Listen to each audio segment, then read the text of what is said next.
A product claim is any kind of statement that appears in your advertising or on a label for the product. And from a legal perspective, there's three primary things you need to worry about. First of all, you have to have the scientific evidence available before you make such a claim. And it has to be available before. You can't go back and try and recreate the evidence after the fact. The second thing, of course, is the claim has to be accurate.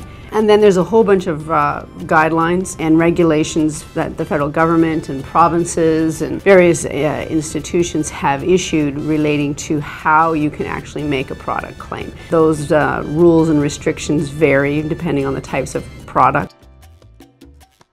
Where you usually get into trouble is when your sale goes on for 8 months of the year, or you sell 90% of the product at the sale price and only 10% at the, quote, regular price.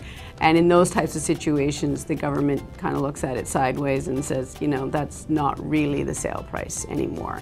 So there actually are rules about when and how often you can advertise a sale price and actually call it a genuine sale.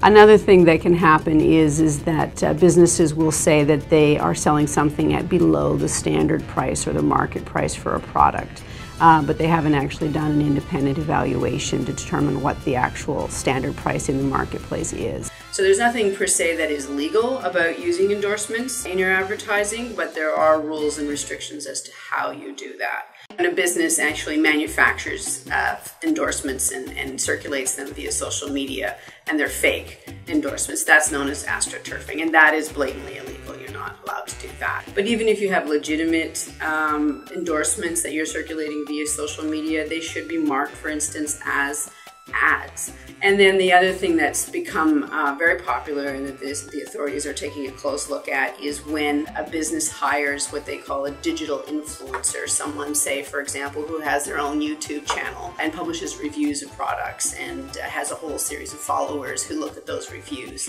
If you're actually paying that digital influencer or giving them free product or things like that, there's a whole series of rules that you need to follow. Contracts are a really good idea in those types of situations. Contests conducted via social media have unique restrictions. First of all, they're internationally broadcast, so you have to be worried about other countries, and you need something in the rules to deal with that. But more directly, you need to deal with the fact that YouTube and Facebook and all those social media platforms, they have rules and regulations of their own with respect to contests that you have to comply with, in addition to the laws of your jurisdiction where you're conducting the contest. And those rules and regulations, unfortunately, they change quite frequently as they, of course, are operating in multiple jurisdictions. They're trying to keep up as well. So there's a lot of different factors that you have to take into account.